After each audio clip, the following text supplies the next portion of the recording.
नमस्कार साथियों। आज हम लोग बात करने वाले एसआईआर के विषय में। जैसा कि आप सभी जानते हैं कि केंद्रीय चुनाव आयोग के द्वारा दिनांक 28 अक्टूबर 2025 को एसआईआर यानी कि स्पेशल इंटेंसिव रिवीजन, हिंदी में यदि बात करें तो विशेष गहन पुनरीक्षण अभियान चालू कर दिया गया है, क्रिया को लागू कर दिया गया है। यानी कि देश के 12 राज्यों व केंद्र शासित प्रदेशों में 28 अक्टूबर के पश्चात से एसआईआर की प्रक्रिया लागू हो जाएगी। एसआईआर क्या है, आखिर ये कैसे काम करता है, आखिर और साथ ही साथ इसकी जरूरत क्यों पड़ी। तो जैसा कि हम सभी जानते हैं कि स्वतंत्रता से के बाद देश भर में लगभग लगभग 8 बार इससे पूर्व में एसआईआर अभियान चलाया जा चुका है। यह जो अभियान चल रहा है, यह 9वां अभियान है। इससे पूर्व में 21 वर्ष पूर्व, वर्ष 2002 से 2004 के बीच में ये एसआईआर अभियान चलाया गया था। आखिर एसआईआर अभियान को लाने की क्या आवश्यकता पड़ी और क्यों इतने वर्ष के पश्चात जो है चुनाव आयोग ने पुनः इस प्रक्रिया को आरंभ किया है। तो हम जानेंगे कि सबसे पहले ये, क्योंकि 21 वर्ष एक प्रक्रिया हो चुकी है और 21 वर्ष के दौरान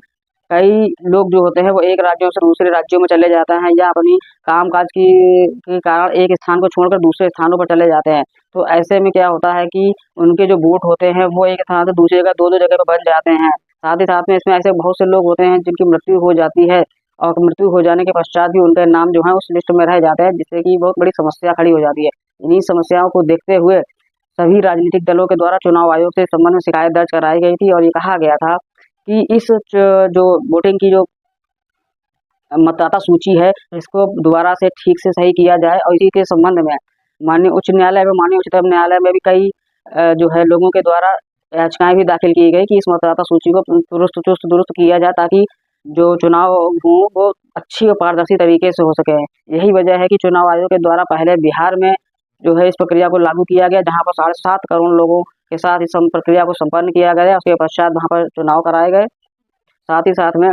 अब इस उत्तर प्रदेश समेत 12 राज्यों में यह लागू कर दिया गया, जिसमें कि 51 करोड़ मतदाता जो है वह इसके साथ सम्मिलित होंगे। तो एसआईआर में क्या है और क्या क्या हमको इसमें करना है, तो सबसे पहले हम ये जानेंगे कि आप सभी जानते हैं कि आप सबके बीएलओ आप सभी के घर पर आ चुके होंगे और 2 फार्म जो है दिए जा रहे हैं, जो कि 4 नवंबर से इसको अभियान को चालू किया गया है। और यह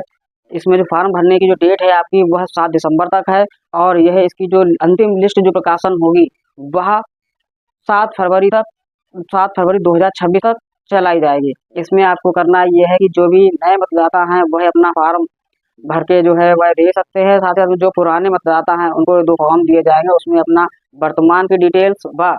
वर्ष 2003 की जो मतदाता सूची है उसके आधार पर आपको फॉर्म भर के देना होगा। यदि आप लोग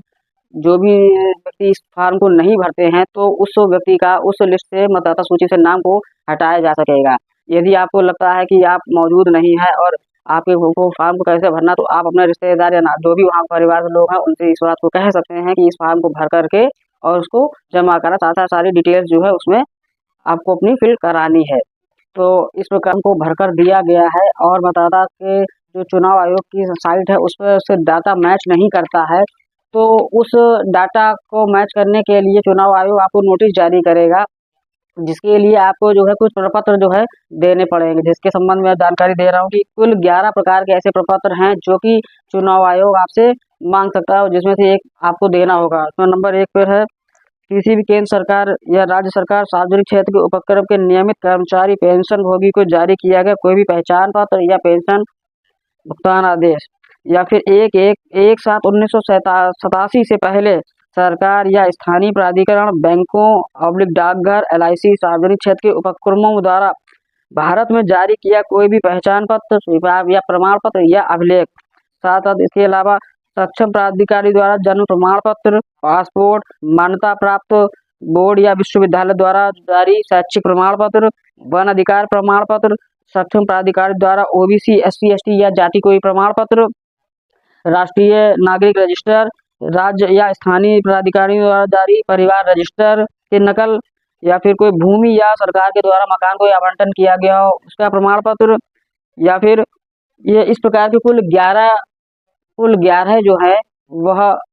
चुनाव आयोग के द्वारा प्रमाण पत्र बताए गए हैं कि इनमें से कोई भी एक प्रमाण पत्र आप जो है वो दे करके और अपना मतदाता सूची में अपना नाम दर्ज करवा सकते हैं या उसको सही करा सकते हैं। अब बात करें यदि इस प्रक्रिया के पश्चात भी यदि आपका नाम मतदाता सूची में दर्ज नहीं होता है या ठीक नहीं हो पाता है,